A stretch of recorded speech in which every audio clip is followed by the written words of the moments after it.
So today I wanted to talk about hosting, and there are two types of hosting that I did want to talk about, but I might separate them into two videos because I might get a bit confused.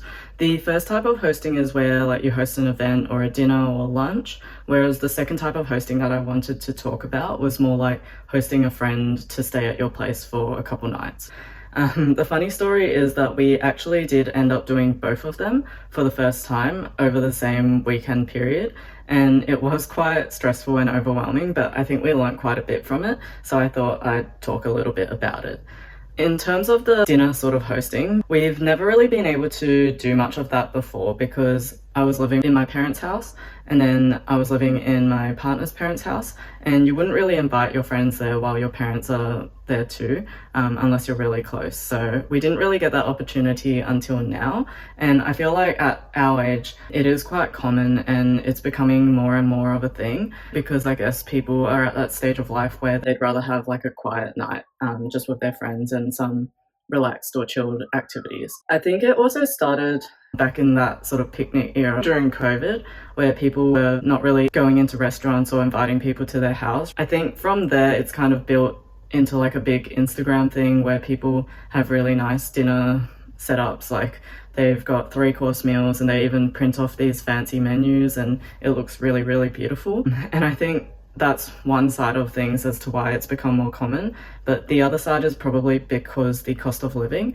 and it is getting more and more expensive to eat out at restaurants, and you kind of realize like with the cost of ingredients and things like that, you could just make the meal yourself. It might not be as nicely presented or anything like that, but it's still a really intimate activity and it does feel quite special rather than just going out for a meal too.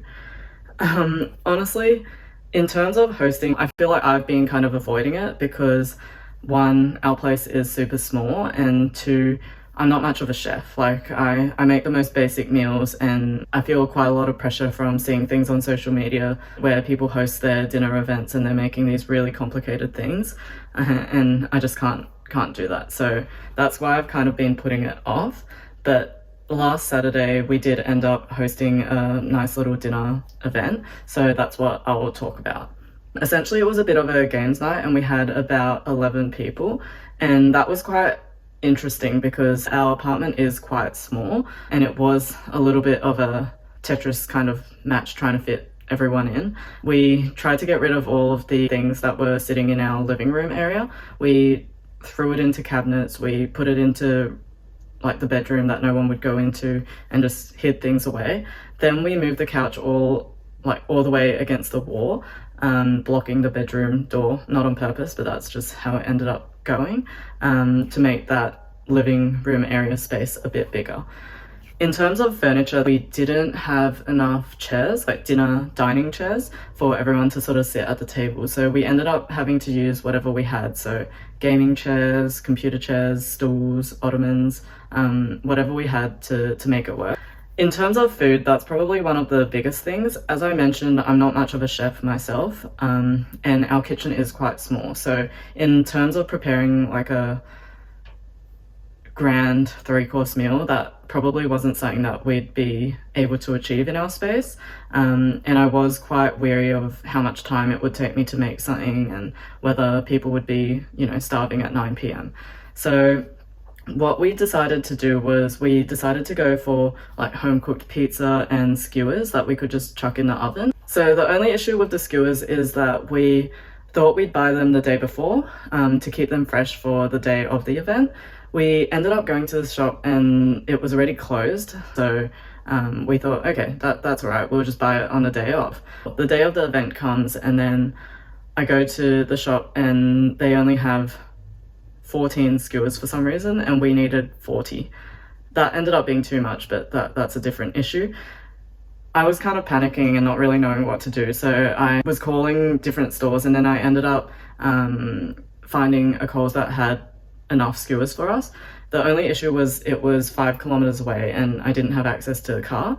So I was trying to figure out what to do, and then I ended up just riding an electric scooter with a backpack full of ice in it 5 kilometers away and then picking up these skewers and then coming back. The problem is my bag leaked and there was water and juice and all sorts of things everywhere. The butcher's paper was all like wet and kind of gross, and the skewer sticks were poking through the bags and paper. At the end of the day, everything worked well and the skewers were quite a hit. And then we also made dessert the night before. It was just like a mango sago kind of dessert that we could prepare and then put together on the day of, so that wasn't too stressful. The one good thing about the food we sort of chose was that it was all finger food, so you didn't really need a lot of cutlery, and we didn't really need too many sort of plates either. People kind of just used serviettes and tissues, and that ended up being quite good and easy for the cleanup afterwards as well. So the other, I guess, most important thing when you're hosting is probably what people will do on the night other than eating. In terms of entertainment, you know, you can only talk so much and you will kind of run out of things to talk about, especially when you're in a large group and you want people to mingle. So what we tend to do is play board games, and I know that this is quite a common sort of thing amongst people our age, and it is actually really fun, even though it does seem a bit nerdy. Like, people get really into it and pretty competitive, especially those games where like you're in little teams and you're kind of against each other. It's really fun. I think from this sort of whole experience for our first time hosting, we learned quite a lot of valuable things. So I thought I would share those tips in one summary. If it is your first time hosting, I would be wary of the space you have. Even if you do have a small space, you can kind of make it work. As I said, we kind of Tetris things against the wall to make the inner space a bit bigger. People were still relatively cramped, but it feels like you do have a bit more room to move. The second thing is with the food, be really wary of what you want to choose. If you choose finger food, it's easier to clean up, but people's hands get dirty, so it might not be that good when you're playing like card games or board games. If you want to, you can make a 3-course meal, that's fine. But probably the easiest thing would be to ask people to bring something like a potluck, and that kind of makes sure that there will be enough food and there's something that each person enjoys as well, or you'd hope someone would bring something that they enjoy. So that is a good kind of option if it's your first time hosting and you're a bit intimidated by cooking up a big meal. The other thing I would say is be organized. We did make a list of things to do the day of the event, the day before, and in the week building up. We were pretty much on top of it. We cleaned the place, we put things away, we got the food that we needed except for the kebabs, or the skewers, sorry, and everything was pretty much in order. But things can, you know, throw a spanner into the works, like our skewers not being available on the day, and then obviously you have to shuffle things around and have plan Bs or contingency plans. The last thing I would say, and I guess this kind of depends on how much effort you want to put in, but I would say that if you are hosting an event, probably for the first time, is to dedicate the whole day to it. And I think this is where we kind of went wrong. Both my partner and I did have, you know, activities that we normally do on a Saturday.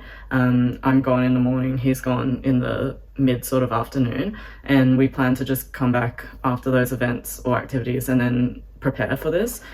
Everything would have gone okay if it wasn't for the skewer issue, but it would have saved a lot of stress and hassle if we just put those other activities aside and dedicated the day to the hosting of the event.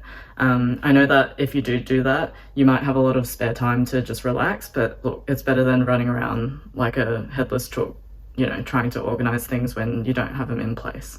So that's the other thing I would suggest.